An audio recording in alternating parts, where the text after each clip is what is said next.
morning, everybody. I'm not sure who's going to tip over first, Clary or the mate next to him. They seem to be getting more and more red-faced every week. But there's a little bit of red-face down here in Melbourne yesterday. There was no races. We had a little bit too much rain during the week, and we're saving the track out at Flemington, so we all had to travel to chilly Ballarat. It was a good day up there, and I bet it was a bit warmer in Sydney, and it's a warm welcome to Johnny Tapp. Thank you, Simon. What the heck did you do with yourself yesterday? Johnny, I went to the Tabaret, to be honest. I didn't go down the Western Highway to Ballarat. I went to the Tabaret and I watched everything from every state and probably didn't learn anything. So it was almost like being at the races? It was very much almost like being at the races. It was a good day. I had a pie and I had a beer and I enjoyed myself. And now you were hard at work. I heard your dulcet tones over the telly all day, and we're going to start with having a look at race 2 yesterday in Sydney. And Maya Card's got another winner on the board. Yeah, I mentioned Maya Card to you recently, Simon. He's going to stand at stud in New Zealand as of this year. And a horse like Arcady would only need to win a group race, and by gee, he's going to look like a cheap horse, Maya Card. He was purchased recently in Sydney for only $9,000. This little horse is starting to look a lot like his dad, Arcady. He's running about 5th on the inside in the white and black colours as they turn, and the race was run upside down, really. They stopped and started, and just after they turned for home, he was under pressure. I thought he might have been in trouble here, and Darren Beedman on the filly Salamar raced up on the outside, tried to hold Arcady in a pocket behind the 2 leaders, which were Pele and Brother Grimm. But Arcady is able to overcome several difficulties. That's the mark of a good horse, and hard ridden by Dye, he really wants to find the line. There was a lot to like about that win. Arcady beat Salamar, Brother Grimm 3rd, and the horse getting home for 4th, Simon, is one you can watch, a beautifully bred one called Super Dane in the pink colours there. I'd suffice to say that's by Dane Hill. It is, yep.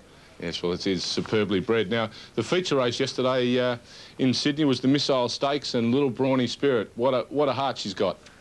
What a great record. 16 starts for 6 wins and 4 placings and about $417,000. Trainer Mick Winks has done a terrific job with this little fellow, and he really is a pony. Coming around the turn, Brawny Spirit, Darren Beedman shooting for the state record. Miss Kariba's on his outside. On the rails, Guam Holiday. Further out in the white cap is a 2-year-old called Masked Party, but I invite you to look at the right-hand side of the screen. Can you see the dark blue and green stripes, the blinkers? That is a little mare called Light Up the World, trained by Gay Waterhouse. This is a first-up run, and what a run it was. Look at the ground she's taking off the leader, but Brawny Spirit held on to win by a half length to Light Up the World, and one of the 2-year-olds, Masked Party, did a good job to get 3rd. Yeah, I think Brawny Spirit, he's failed a little bit in his last few starts and hasn't been able to finish the race off, but Beedman on board yesterday, I didn't think it was ever in doubt as soon as they turned for home.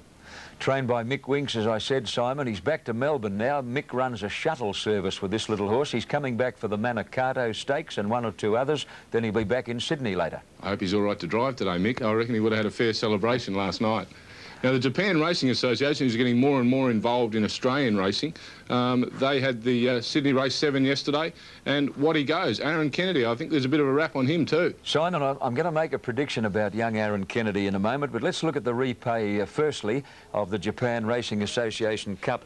Now, Profits, who's got a wing on every foot, is well clear, turning for home over Military Coup in the black cap. On the rail, Regal Don, Shy Royal in the grey with the white cap. Now, watch what he goes in maroon and blue hoops. Here he comes to the extreme outside now. Now, it's about here that he starts to lay in. Now, here is a jockey who's got to ride on one rein to prevent that horse from running in and knocking him over. He's got the whip in his right hand, and I'll tell you what, he makes it win, Aaron Kennedy. What he goes, gets up in the last bound to beat Profits, and I'm a Freak is 3rd.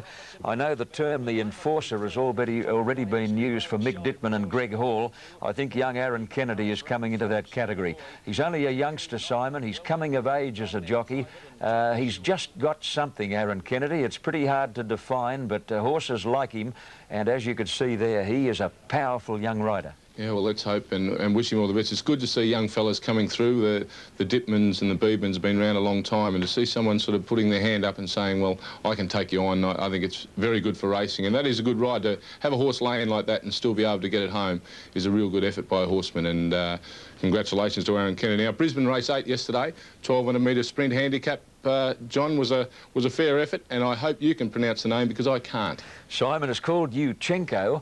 But this is the race that decided the Brisbane Jockeys Premiership for 94-95. Now, right through the day, Michael Pelling and Eddie Wilkinson had been punching stride for stride. They rode a winner each earlier in the day. That made it 53 all, and this was the decider. Now here's Pelling on Yuchenko in the white and black colours, going after this grey horse, the Mouse Hunter. The Hamo coming down the outside with the red cap, but away goes Yuchenko, and the Brisbane Jockeys Premiership belongs to Michael Pelling. Yuchenko races away to beat the Hamo, and the Mouse Hunter was third. After the last race, Simon, somebody brought a magnum of champagne into the enclosure. When they made a presentation to Mike, he said, "No, thank you. I'd rather have a chocolate milk." He's got to be kidding. I thought he might have gone for the Magnum. Now, did they do him for $100 for waving that whip, or did they just let him be excited and get away with it? They didn't want to spoil his day. They let him get away with it. I think it's great to see those jockeys, a bit of emotion crossing the line. Man with all the emotion in the world, Kenny Callender. What was he up to yesterday? Well, he was raving about a certain horse. Let's hear which one it was. Thanks, John.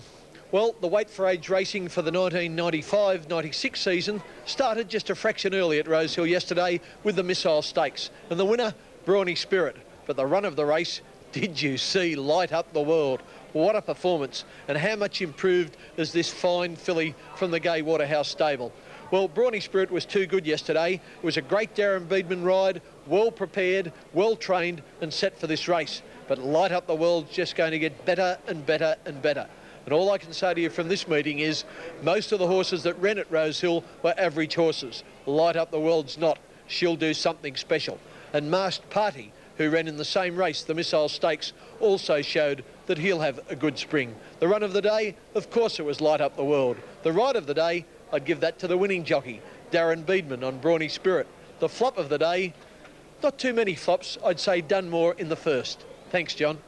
And thank you, Ken. Simon, in going back to you, one of Pittsburgh Phil's famous quotes, "To be able to play the horses successfully, a man must have opinions of his own and the strength to stick with them no matter what he hears." You got one for me? Never truer words said, John. I'll tell you what, never give a mug a lift, you'll drop dead in your arms. I'll see you next week. Ta-da, mate. After the break, more of this morning's comeback of Monica Sellers.